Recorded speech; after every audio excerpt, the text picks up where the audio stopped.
So hello everyone, welcome to my channel med ventures. मैं हूं Pawan Kumar, currently studying in Samara state medical university in second year MBBS course. तो मेरे इस video का topic होने वाला है why to choose MBBS abroad in 2025। तो सबसे पहले हम इस वीडियो में बात करते हैं किन बच्चों को एमबीबीएस अब्रॉड 2025 चूज करना चाहिए और किन बच्चों को एमबीबीएस अब्रॉड 2025 चूज नहीं करना चाहिए।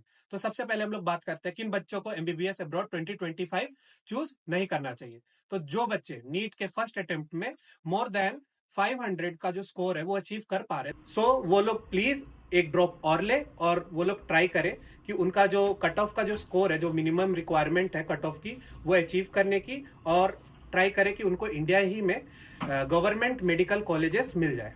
अब किन बच्चों को एमबीबीएस अब्रॉड चूज करना चाहिए?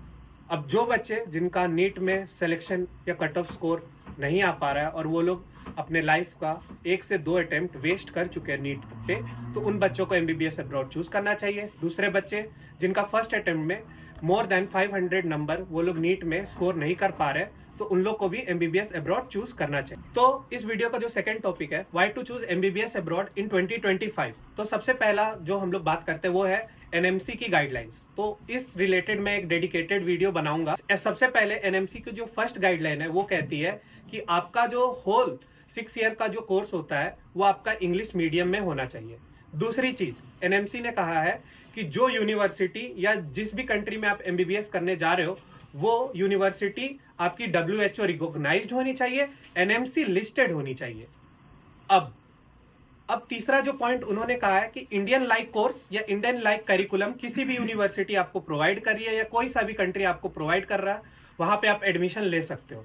तो इंडियन लाइक कोर्स कहने का मतलब हमारे गवर्नमेंट बॉडीज के थ्रू क्या मतलब होता है, वो है कि इंडिया में जो एमबीबीएस की होल जो पढ़ाई होती है उसके अंदर होता है 4.5 ईयर्स ऑफ स्टडीज, उसके बाद 1 ईयर ऑफ इंटर्नशिप। तो इंडियन लाइक कोर्स या करिकुलम कहीं पर भी आपको प्रोवाइड किया जा रहा है, आप उस कंट्री जा सकते हो और उस यूनिवर्सिटीज में एडमिशन ले सकते हो। अब चौथा पॉइंट एनएमसी ने क्या कहा है, उन्होंने कहा है कि आपको जिस भी कंट्री से आप एमबीबीएस कर रहे हो उस कंट्री का आपको प्रॉपर लाइसेंस होना चाहिए। After doing MBBS in their country you can practise over there.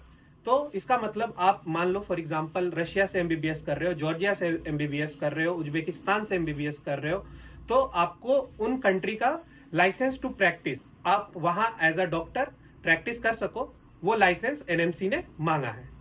अब उसके अलावा पांचवा उनका जो पॉइंट था, आपको अगर इंडिया में नेक्स्ट 1 नेक्स्ट 2 देना है तो उसके लिए आपको minimum NEET qualified number score करना होगा इन नीट। तो आप देख सकते हो जो नीट क्वालिफिकेशन जो नंबर होती है वो हर साल कभी इंक्रीज होती है कभी डिक्रीज होती है। अगर कट ऑफ ज्यादा जाएगी तो उस टाइम का जो नीट क्वालिफाइंग नंबर जो होता है वो इंक्रीज होता है, और जिस टाइम कट ऑफ लो जाती है उस टाइम नीट क्वालिफाइंग का जो नंबर होता है वो कम जाता है। और इसको अगर आपको वेरीफाई करना है तो आप गूगल कर सकते हो कि किस साल का या कौन से ईयर का क्या है नीट का क्वालिफाइंग नंबर। अब हम लोग दूसरा टॉपिक स्टार्ट करते हैं, वो है बजट। तो बजट, आपको बजट लेके चलना है। अब कोई भी बच्चा अगर इंडिया में प्राइवेट कॉलेज में एडमिशन नहीं ले रहा है तो उनका कहीं ना कहीं होगा, मेन जो आपको रोकता है आपको इंडियन प्राइवेट चूज करने से वो होता है आपका बजट। तो अगर आप बहुत सारी कंट्रीज देखो, फॉर एग्जांपल रशिया देखो, जॉर्जिया देखो, उज्बेकिस्तान देखो, तजाकिस्तान देखो, तो इन सब कंट्री में जो अगर आप स्टार्टिंग देखो तो 20 लाख से स्टार्ट हो जाता है और आपका जो हाईएस्ट जो जाता है वो 40 to 45 लाख जाता है। और ऐसा नहीं है कि आपको 20 लाख या 45 लाख, ये आपकी होल 6 ईयर की फी है, उसको आपको वन टाइम पेमेंट में देना, ऐसा नहीं है। आपको 12 इंस्टॉलमेंट में ये सारे पेमेंट्स को क्लियर करने होते हैं। तो इसकी वजह से आपको एक ग्रेट रिलीफ मिलता है, आपके पेरेंट्स को या आपको आप पे ज़्यादा बर्डन नहीं आता है, आप इसको सेमेस्टर वाइज पे कर सकते हो। अब तीसरा चीज पे हम लोग बात करते हैं वो है एक्सपोजर। अगर आप एमबीबीएस अब्रॉड चूज करोगे तो आप लोग ट्राई करोगे कि आप लोग इंडिया से डेवलप्ड कंट्री ही में जाओ या वहीं जाना आप प्रीफर कर सकते हो।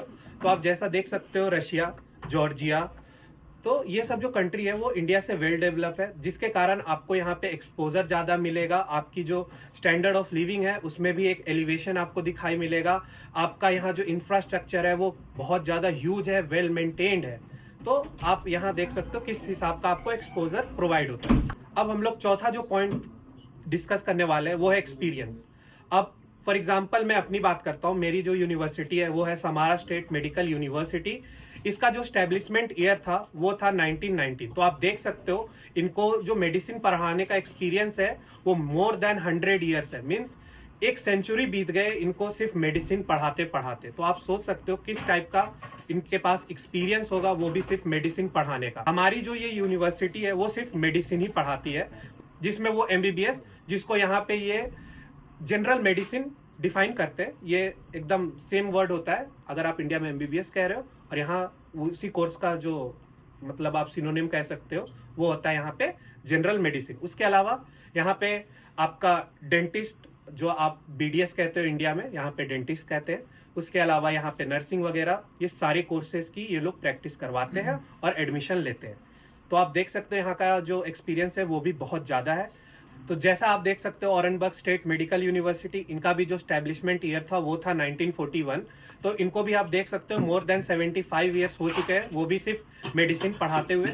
तो अगर आप रशिया आ रहे हो तो आपको ये मत सोचना कि यहाँ पे एक्सपीरियंस कम है या यहाँ के टीचर्स को उतना अच्छा टीचिंग का जो क्या बोलते हैं क्वालिटी होता है वो आपको उतनी अच्छी नहीं प्रोवाइड कर सकते। तो ऐसा नहीं है, इनके पास बहुत ज़्यादा एक्सपीरियंस है। अब हम लोग दूसरा बात करते हैं स्टूडेंट टू टीचर्स रेशियो। तो अगर मैं अपनी बात करूं, मैं समारा स्टेट मेडिकल यूनिवर्सिटी में पढ़ता हूं, जहां हमारे ग्रुप डिवाइडेड है उसके, और हर ग्रुप के अंदर मिनिमम 11 और मैक्सिमम जो स्टूडेंट होते हैं वो 15 to 14 होते हैं। तो इसके कारण जो टीचर्स टू स्टूडेंट इंटरेक्शन है वो बहुत ज़्यादा अच्छा होता है, जिसके कारण हर स्टूडेंट को प्रॉपर टाइम मिलता है टीचर से कम्युनिकेट करने का और अपने जितने भी डाउट्स है वो टीचर्स के साथ डिस्कस करके उसका एक प्रॉपर सोल्यूशन लेने का। तो यहाँ आप देख सकते हो स्टूडेंट टू टीचर रेशियो बहुत अच्छा है। यहाँ की जो लाइब्रेरीज है वो वेल इक्विप्ड है एंड वेल स्टॉक्ड है बाय बुक्स। तो आपको यहाँ पे ऐसा नहीं है कि आपको लड़ना पड़ेगा एक बुक को लेके कि आप मुझे इशू कर दो, मुझे इशू कर दो, ऐसा नहीं है। यहाँ की जो लाइब्रेरीज है वहाँ यहाँ पे बहुत अच्छी स्टॉक है बुक का, जिसके कारण सारे स्टूडेंट को प्रॉपर टाइम पे उनको जो भी बुक की रिक्वायरमेंट होती है वो यहाँ पे फुलफिल हो जाती है। तो अब तक के लिए यही सब। अगर आप लोग को कोई सा भी डाउट हो इस वीडियो के रिगार्डिंग, आप कमेंट सेक्शन में अपना डाउट पूछ सकते हो। मैं पर्सनली हेल्प करूंगा सबको कि मैं अपनी तरफ से उनके डाउट्स का एक प्रॉपर सोल्यूशन दे पाऊं अपनी तरफ से, अपने ओपिनियन से। तब तक के लिए bye, like, subscribe my channel, see you in my next video.